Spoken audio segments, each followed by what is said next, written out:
अंधकार, कर्म और कुछ ऐसी खौफनाक लोक कथाएं जो सीधे इंसान के लालच की गहराई में ले जाती हैं।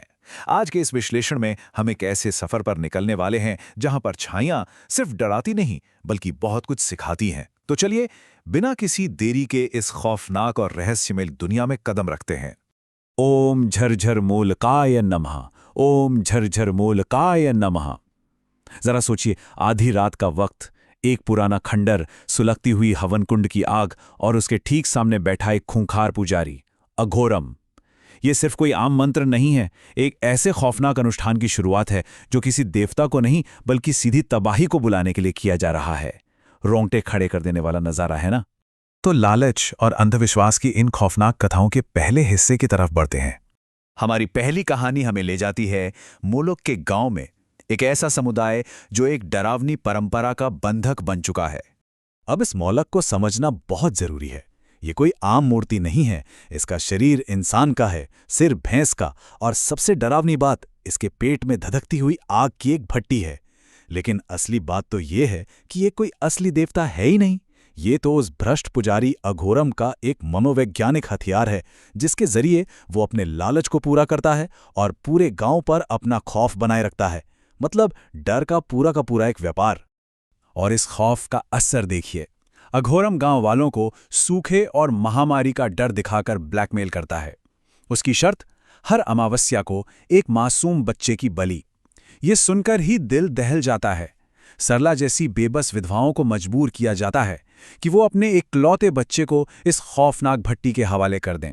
ये महज कोई अंधविश्वास नहीं रह गया है, ये तो एक पूरी तरह से सुनियोजित क्रूरता है। अब यहाँ कहानी में एक दिलचस्प मोड़ आता है। एक तरफ गांव वालों का वो अंधा विश्वास है जो मानते हैं कि मोलक ही उनकी फसलें और बीमारियां कंट्रोल कर रहा है, और दूसरी तरफ एंट्री होती है तर्क की।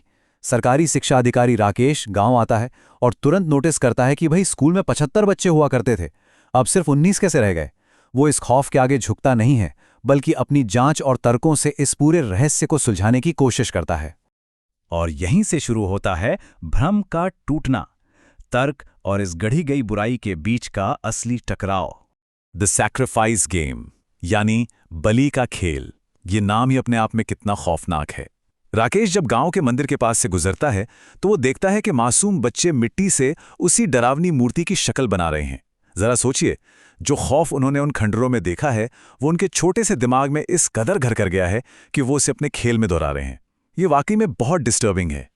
इसके बाद घटनाएं बहुत तेजी से बदलती हैं। पहली ही रात राकेश छिपकर अघोरम का भंडा फोड़ कर देता है। पता चलता है कि वो अमरता पाने के लिए किसी शैतान की पूजा कर रहा था। अगले ही दिन जब सच सामने आता है तो भड़के हुए गांव वाले अघोरम को उसी की बनाई बलि की आग में धकेल देते हैं। कहानी खत्म? जी नहीं, असली खौफ तो सालों बाद आता है, जब अघोरम का बेटा वापस लौटता है और उस मूर्ति को फिर से जमीन से खोद निकालता है। मतलब बुराई का वो चक्र अभी भी जिंदा है। खैर, अब हम चलते हैं अपनी दूसरी कहानी की तरफ, भूतिया हाईवे ढाबा, जहां अहंकार का सामना होता है अलौकिक शक्तियों से। तो हरिपुर हाईवे पर पप्पू का एक ढाबा था। अब इस ढाबे का मालिक इतना ज्यादा अहंकारी था कि उसे अपना बचावा खाना कचरे में फेंकना मंजूर था, लेकिन किसी भूखे को एक निवाला देना बिल्कुल नहीं। ये इंसान के उस संवेदनहीन लालच और अहंकार की चरम सीमा है जो अक्सर हमारे आसपास देखने को मिल जाती है। लेकिन इस अहंकार की कीमत तो चुकानी ही थी। एक दिन एक भूखा भिखारी उस ढाबे पर खाना मांगने आया। उसे बुरी तरह से धुतकार दिया गया और ढाबे के नौकर रामू ने उसे कुएं में धकेल दिया। भूख और चोट से तड़प तड़प कर उस बेचारे भिखारी ने दम तोड़ दिया। और बस यहीं से नींव पड़ती है एक भटकती हुई आत्मा के उस भयानक इंतकाम की। अब देखते हैं उस भूखी आत्मा का खौफनाक प्रतिशोध, अलौकिक घटनाओं का एक ऐसा सिलसिला जो किसी के भी होश उड़ा दे। अब ये इंतकाम कैसे शुरू होता है, जरा इसे देखिए। सबसे पहले तो ग्राहकों की शाही पनीर रहस्यमयी तरीके से चिकन में बदलने लगी। फिर अचानक से बैठे हुए ग्राहकों के सिर पर सीधा पानी गिरने लगा। लेकिन सबसे भयानक पल तो वो था जब ढाबे के मालिक ने रात को पैसों का गल्ला खोला।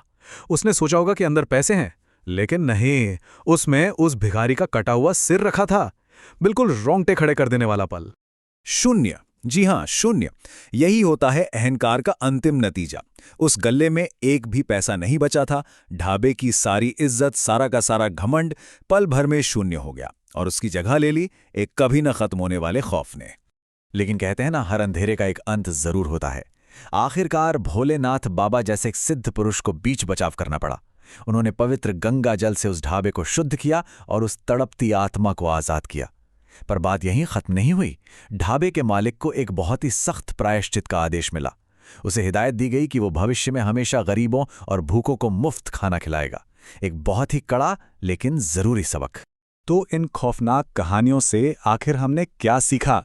चलिए कर्म और उसके परिणामों के इन धागों को एक साथ जोड़ते हैं। अगर हम ध्यान दें तो ये दोनों ही कहानियां हमें एक ही डरावनी सच्चाई दिखाती हैं। एक तरफ है अघोरम, जिसने सत्ता के लिए डर और अंधविश्वास का एक पूरा का पूरा जाल बुना, और दूसरी तरफ है वो ढाबे का मालिक, जिसके लालच ने उसे इंसानियत के प्रति पूरी तरह से अंधा कर दिया था। पर दोनों ही मामलों में एक बात साफ है, आप चाहे जो कर लें, आपकी क्रूरता के पीछे पीछे कर्म अपना रास्ता खोज ही लेता है। हिसाब तो देना ही पड़ता है। तो जाते जाते एक बहुत ही गहरा और खौफनाक सवाल हमारे सामने खड़ा होता है। जब बुराई के बीज इतनी गहराई तक बोए गए हो, तो क्या ये चक्र कभी पूरी तरह से टूट सकता है? याद है ना, अघोरम का वो बेटा कैसे वापस लौट आया था? शायद बुराई कभी पूरी तरह से खत्म नहीं होती। वो बस अपना रूप बदल लेती है और किसी और कोने में हमारा इंतजार करती है। आज के इस विश्लेषण में हमारे साथ जुड़ने के लिए शुक्रिया।